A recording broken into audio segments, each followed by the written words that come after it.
Hey, how you doing? This is John, and welcome to John's Long Box. Today we're doing Music Monday. Geez, that was difficult for me to say. And last week, I don't know what happened. I didn't notice until after the video posted, but it just stopped recording. I must have hit a button without realizing it. So I will be doing some of the comics, some of the 7 inches that I showed already, and whatever. let's go. So this is the Clash. This is the Clash, the call up. Again, I'm a big Clash fan. This is one of the singles. What's on this? And Stop the World. I'm pretty sure the Stop the World is only on this. Oh, wow. I forgot about this. This is live. Tad. You know, again, I think I'm the only fan of Tad in the world. It's just a big fat guy. You know, Smash Wood Goblins was the song that I fell in love with. It's just noisy, yelling, and screaming. And if that's your thing, check out Tad. This is 311. Why did I get them? Because they had an album on Discord. So now, since I got there, that's just it. If you are on my labels, the labels that I was fanboy of, like if you follow my comic book stuff, you knew that up until 2015, anything by DC, anything by Marvel, I tried my best to get. I was only limited by exposure or funds. Same with records. Once I decided I was a fanboy of your record company, I got everything. And then I started following those creators and stuff to other labels. So it just never stopped. It was like an octopus that kept growing. So that's how the Mr. T experience. Yeah, these guys are fun. The Mr. T experience was really fun. So long, so I got that. Remember this. This was a good album. Is the Cows. Cows were a weird band, a really weird band. I grew to like them, but I only got them at first because of the connection with Sub Pop and Amphetamine Reptile. Junkie, big. I have no recollection of this. No recollection of this. Fire Clown. I'm sorry, can't speak to things I don't. Soul Side. This is I'm calling it Discord. Oh yeah, all right, Discord. Yeah. For those of you who are watching this for the first time, I seem to have gotten a lot of subscribers, and thank you so much. Discord was Washington, D.C. based. As far as I know, it was like do-it-yourself. You know, the DIY ethics was really big in the 80s and 90s. You know, do-it-yourself. Don't rely on big companies. And I was big into that. And I thought that is like what punk rock was all about and should have been all about. You know, rejection of big labels and, you know, and everything. Desiderata, no recollection of this. What is this? What is this? Oh, more Discord. Okay, it looks like this is like a little Discord patch. Oh, Red Cross. Man, did I love Red Cross. These guys were like, at the time, it almost became like, I dare say it, like religious. Like you got really serious and people insulted punk rock and straight edge. You got like, you know, and I got caught up in that too. Human beings are herd mentality creatures, and as much as we think that we're individuals, you know, we are evolved to become pack animals. We can't help it. And every once in a while, I need to be reminded that I'm getting carried away. And Red Cross was a good reminder for that. They were fun. They didn't take themselves too seriously. They were goofy. They, you know, they liked their punk rock and everything, but they didn't take themselves too seriously. And you know, and this was one of their first things. Look at these, like a baby, and I appreciated that. You know, I was like, oh yeah, okay, I'm getting serious. You know, and then pretty much after Red Cross, I was just like, yeah, I like the music, but I'm not joining a cult. I'm not joining a religion. Olive Lawn. I saw these guys with the Melvins, and I became a fan. Lazy Cowgirls. These were just a good, loud, like if you like the Ramones and like, dare I say, like a country rock influence. Like, but hyped up on super fast speed. They're your band. They're good. Okay, Chemical People.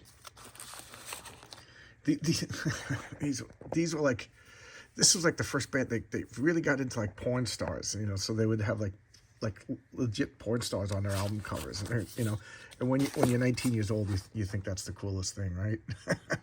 But it's good.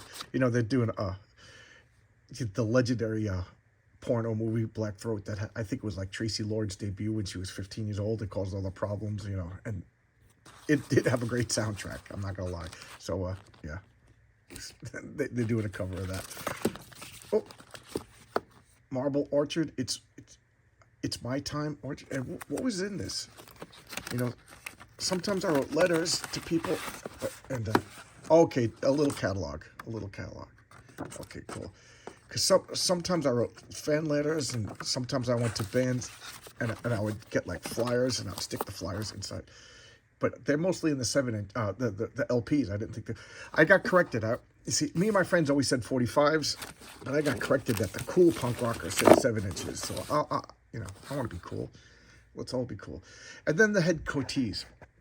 It's funny because I really like the Head Coatees. I think I caught on to them at the beginning of their career, and I watched them evolve. And then they went through like it's really weird because at the same time, and it makes me believe, again, what I said about Pack Animals and Herd Animals, that there was this like movement in the late 80s where like all the punk bands and even comic books. I remember like my favorite comic book, The Elementals, they went through like a porn phase. Like they were like, there was like, all of a sudden there was like hardcore porn comic books by like mainstream guys. And then there was the punk rock bands were like making dirty, filthy songs with like,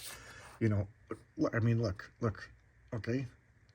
And as fast as it came, it disappeared, I don't know, like I said in one of my comic book videos, I went through a serial killer phase where I got fascinated by serial killers.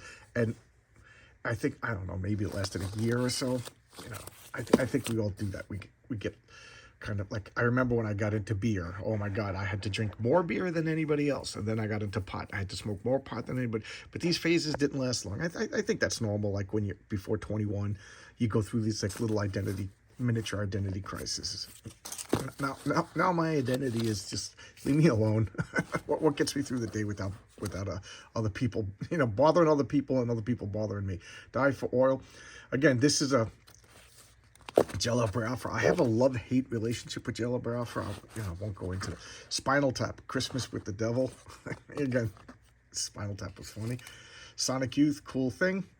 I still love Sonic Youth. I stopped buying Sonic Youth when I was super, super broke. My last couple of years of college and my first year or so entering the workforce, I was just broke. I got a great job that I really loved, but low pay, and I just couldn't afford anything. And I really liked the job, and it was just really difficult for me to quit and move on because I just really enjoyed the job, but whatever. I'm glad I took it because it was a good experience. And I just lost touch with all of my bands. Like, pretty much that's when I stopped with the records. Stopped collecting records because of that. Oh, wow. I forgot about this. This is the original Meatmen. Crippled Children suck. Isn't that funny? Isn't it funny to make fun of crippled children?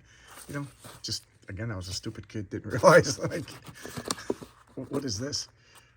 I can't even... Oh, Hammerbox. Oh my God, did I love Hammer... I still love Hammerbox. Band that should have been big. This was their first 45. And it's my fault that they're not famous. My friend Phil was personal friends with these guys. He lived in Seattle at the time. He moved to Seattle like just before Seattle got big. So he's one of the guys that actually got me into like Sub Pop and everything like that because he personally knew these guys. And he was coming to New York back to visit his family, and they gave him this 7-inch because he said he was going to go to Rolling Stone headquarters and just be like, you got to listen to this. Like, just walk in and be like, Cole to walk. But he gave it to me instead. So this never got to Rolling Stone. So they never got to be famous. It's all my fault. Vicky Sudden. What is this? Flowers. Bad Romance. The Broken Jet. Oh, Red Cross. Okay, this is Red Cross with another... Again, they were fun. The Cult, Wildflower. I got into the Cult really big for a while, and I still love the Cult. Electric is one of the best albums. There we go. Sloppy Seconds. What was I talking about? Porn. Tracy Lords, and that's the name of this song. Come Back, Tracy. This is Crucial Youth again.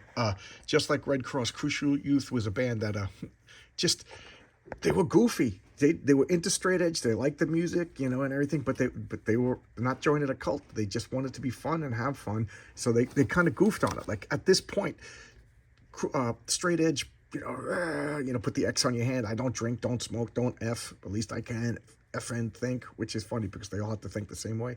Every subculture is just, let's non-conform exactly the same, And Crucial Youth came along and made fun of it, but they were a great hardcore band. And I'm glad because they realized that I was getting a little carried away with the seriousness. Oh, The Descendants, Ride the Wild, It's a Hectic World. I'll end on The Descendants because I love The Descendants. Oh my God, do I love this Descendants. But at the same time, I can't stand The Descendants because all they do is whine about how they can't get the girl and the girl's always going with the, it's just like, and I was the same way and I identified with this. I was like, oh man, you know, oh, these girls are always going with my friends, the girls are going with that jock, what's wrong? And then I realized it was me. No girl wants to be with a whiny guy. No girl. So I remember when I moved across the country to Albuquerque, I was just like, I'm not going to be that whiny guy anymore. I stopped listening to The Descendants, and I was never good looking. I was always chubby, you know, but I did pretty good for myself.